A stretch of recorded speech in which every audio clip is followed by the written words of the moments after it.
بہت زیادہ کرائم کیے ہیں، جو اپنے برسر اقتدار ہونے کی وجہ سے اور جو انہوں نے مال بنایا ہوا تھا اس کے بل بوتے تک آج تک انہوں نے وقت گزارا ہے. اب انہیں پتہ چلے گا نا آٹے دار کا بھاؤ کیا ہے. اب انہیں یہ سب عرفان جی صاحب انہیں بھگتنا پڑے گا. اس کے بعد ہی الیکشن ہو سکے گا. وہ جو خواب دیکھ رہے ہیں نا ادھورے، اس کی تعبیر انشاءاللہ ہمارے ہوتے ہوئے نہیں ہوگی.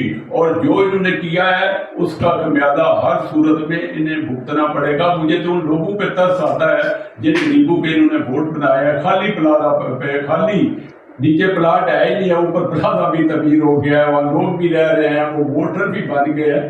ان کی کارستانیاں دیکھیں. لیکن یہ ان لوگوں کے لیے لمحہ فکریہ ہے جو 4-5 کا ٹولہ ہے جو صبح دوپہر شام ان کے گیت گاتا ہے. یہ ان کے لیے لمحہ فکریہ. میں تو ان کے کرتوتوں کا پہلے ہی پتا ہے. جو سب ووٹر لسٹ کے اوپر جو ہے مین دیکھیں، جو پہلی دفعہ انہوں نے انٹرم ووٹر لسٹ جو جاری کی اس کے اندر تقریباً 12,066 ووٹ تھے یا 67 ووٹ تھے. تو سب جب سکروٹنگ ہوئی تو اس کے بعد یہ 12,001 ووٹ جو ہیں وہ اس میں کنورٹ ہو گئے. یہ 66 ووٹ، یہ ایک ووٹ سے جو ہے نا وہ پورا سسٹم تبدیل ہو جاتا ہے. ایک ووٹ ہی ایکسٹرا چاہیے ہوتا ہے. یہ 66 ووٹ جن لوگوں نے بوگس اس میں ڈالے گئے ان کے خلاف تو FIA کے اندر کیس بنتا ہے اور یہ تمام ریکارڈ سامنے لایا جائے کہ یہ جو الاٹمنٹ لیٹر تھے یہ کنہوں نے بنائے، یہ کن کے نام ہوئے، ان کی فیسز کہاں پہ. یہ تو ایک کھلا جو ہے یہ الیکشن کمیشن کو اس کے اوپر ایکشن لینا چاہیے تھا. انشاءاللہ ہوگا جی. ہم بھی اس کی FIR درج کرائیں گے. ہمارا اور کام کیا ہے؟ یہی تو ہمارا کام ہے، یہی تو ہمارے ذمہ ہے کہ جو انہوں نے کالے کرتوت کیے ہیں وہ ان تمام لوگوں کے سامنے لائے جائیں اور جو ان کے آباری ہیں ان کو بتایا جائے کہ یہ ہے تمہاری MC کی 3 سالہ کارکردگی. ابھی تو میں کل گیا تھا قرآن گراؤنڈ میں فاتحہ خانے کے لیے. وہاں ایک ملازم ملا مجھے. اس نے کہا کہ پلیز میرا نام نہ لیں خدا کے لیے. 2 ماہ سے سائی صاحب ہمیں تنخواہ نہیں ملی اس لیے کہ خزانے میں پیسے ہی نہیں ہیں. وہ بیچارہ ایسے نہ معصوم بن کر پوچھا تھا کہ ہم عید کیسے کریں گے، ہمارے بچے عید کیسے کریں گے، 10 دن عید میں 12 رہ گئے ہیں. ہم نے تو بچوں کے لیے کپڑے بھی نہیں لیے اس لیے کہ موجودہ جو MC فارغ ہوئی ہے اس کے لیے سیاہ کارنامے ہیں. اور یہ روز ہم گروپس میں پڑھتے ہیں. بجلی بھی ہر روز بجلی بھی بند کی جاتی ہے، ٹیوب ویل خراب ہیں. یہ تمام ان کی کارکردگی ہے جو تمام ووٹرز کے لیے لمحہ فکریہ ہے. یہ ووٹرز کا کام ہے. ایک تو وہ ہیں جو رہائشی ہیں، ایک وہ ہیں بیچارے جو متاثرین ہیں. میں الفاظ کہہ رہا ہوں، رمضان المبارک ہے. مجھے 3 گھنٹے پہلے ایک اسی طرح کے متاثرہ بندے کا فون آیا. اس نے کہا میں نے اس لیے فون کیا ہے کہ آپ سائی ہیں. میں نے کہا اس میں کوئی شک نہیں ہے، میں اس کا اجازہ آپ کا نہیں کر سکتا ہوں. میں اسی سائی ہونے کی صدا پوچھ رہا ہوں کہ میں الیکشن میں آ گیا ہوں. ورنہ میں اگر نہ تو میں متاثرہ ہوں نہ مجھے کوئی مسئلہ ہے. ذاتی طور پر مجھے کوئی مسئلہ نہیں ہے. میں آپ لوگوں کے مسائل کی وجہ سے لیا. یقین کریں عرفان جی صاحب میرے ایسے دوست ہیں جو 21-2 گریڈ میں آفیسر ہیں جنہوں نے میرے سے رابطہ کیا جی آپ سائی ہیں، آپ کا گردید ہے. تو میں انہیں بھی مایوس کن جواب دیا. میرے گجرانوالا، منڈی بہتی، نافذ آباد، سرگودا، لاہور تک میرا نیٹ ورک ہے. وہاں سے بھی فون آتے ہیں کہ آپ کا عزیز ہے تو وہ یہ پلان کا ہمارا مسئلہ ہے. تو وہ عزیز کی میں آج چلو ایک بات بتا دیتا ہوں جو روز مجھے بھی کہتے ہیں آپ صحیح ہے. اس نے میرا فون ہی بلیک لسٹ میں صحیح صاحب نے ڈال دیا. اور میں تو حیران ہوں کہ میں نے کریڈیبلٹی بنائی تھی. شکریال میں 2 دفعہ ناظم رہا ہوں. میں نے سائی چوک جس وقت کسی بندے کو پتہ ہی تھا کہ سائی کیا ہوتا ہے. لوگ اکثر مجھے کہتے تھے کہ آپ سائی ہیں، سائی ہیں. یہ سائی کدھر سے آ گئے ہیں؟ تو میں نے سائی لفظ متعارف کرایا.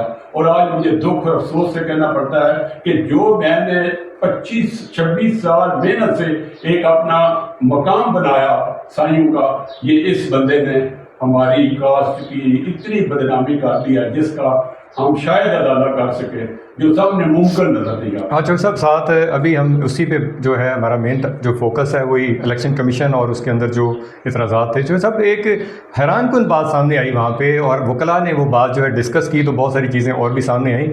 جیسے وکلاء نے کہا کہ بھی یہ جو آپ کے پرانی ووٹر لسٹ 2022 والی اور جو 2026 والی ووٹر لسٹ ہے اس کے اندر کوئی 2600 ووٹ کا جو فرق پڑا ہے یہ کیسے ہے؟ حالانکہ آپ دیکھیں کہ محسن اختر کیانی صاحب کی ایک ججمنٹ تھی، وہ کلیئر ان میں ایک جو ڈیسیژن دے دیا تھا کہ آپ کوئی بھی الاٹمنٹ ٹرانسفر کچھ بھی نہیں کر سکیں گے.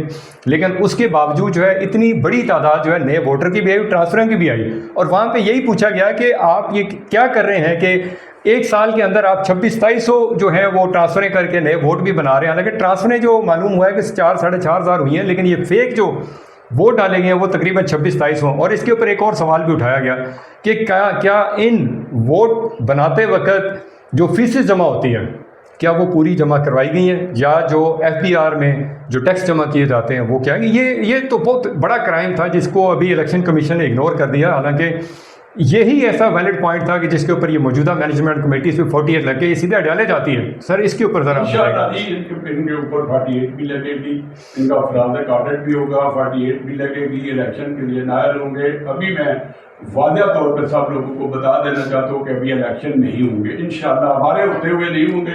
اگر ہم نہ رہے تو میں کچھ بھی نہیں کہہ سکتا، اللہ کے فضل و کرم سے، اللہ کے فضل و کرم سے، اللہ کے فضل انشاءاللہ۔ پہلے بھی کچھ لوگوں نے میرے اوپر دوستوں نے اعتراض بھی کیا، میں نے کہا تھا کہ گڈ نیوز دوں گا، ایک گڈ نیوز میں دی ہے، ایک میں نیکسٹ ویک کا وعدہ کر رکھا ہے وہ میں انشاءاللہ ضرور دوں گا۔ دوست بے شک میرے اوپر اعتراض کرے اور FIR میں مزید بھی میں خود ان کے خلاف بنوں گا انشاءاللہ تعالیٰ، ان کو کیفر کردار تک پہنچائیں گے، یہی میرا مقصد ہے۔ کوئی الیکشن لڑنا جیتنا میرے نزدیک کوئی اہمیت نہیں رکھتا، نہ ہی میں پیسہ کمایا ہے، اس لیے کہ 26 سال پورا شکریال نہیں، پورا علاقہ میرا گواہ ہے کہ میں ایماندار آدمی ہوں، میرے اثاثوں میں کمی واقعہ ہوئی ہے، یہ سب سے بڑا ثبوت ہوتا ہے۔ تو یہ جو موجودہ MC ہے اس کے اثاثوں میں جو اضافہ ہوا ہے مجھے کہنے کی ضرورت نہیں ہے، میں ذاتی طور پہ بھی اچھا نہیں لگتا مجھے کسی پہ الزام لگانا، لیکن ان کے اثاثے خود بتا رہے ہیں کہ انہوں نے جو کیا ہے، لوگوں نے ووٹ اس لیے دیا تھا،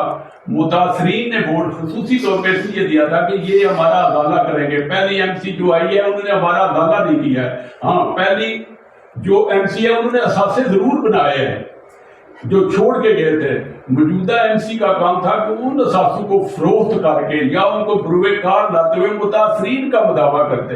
انہوں نے کسی ایک متاثرہ بندے کو پلاٹ نہیں دیا، ہاں ان لوگوں کو دیا جو صبح شام انہیں بلیک میل کرتے تھے، ان کے خلاف آواز اٹھاتے تھے، ان لوگ 2 4 یا 10 لوگوں کو انہوں نے میرے علم میں آیا اکاموڈیٹ کیا۔ مجھے ان کے نام بھی پتا ہے، پلاٹ نمبر بھی پتا ہے، مجھے یہ بھی پتا ہے کہ وہ کیوں ان کے گیت گاتے ہیں صبح دوپہر شام، یہ ساری چیزیں منظر عام پر انشاءاللہ آئیں گی۔ کچھ چیزیں میں نہیں آؤٹ کر رہا، انشاءاللہ تعالیٰ انہیں سب کچھ عرفان مجید صاحب زندگی رہی ہماری تو انشاءاللہ یہ سب بھگتیں گے۔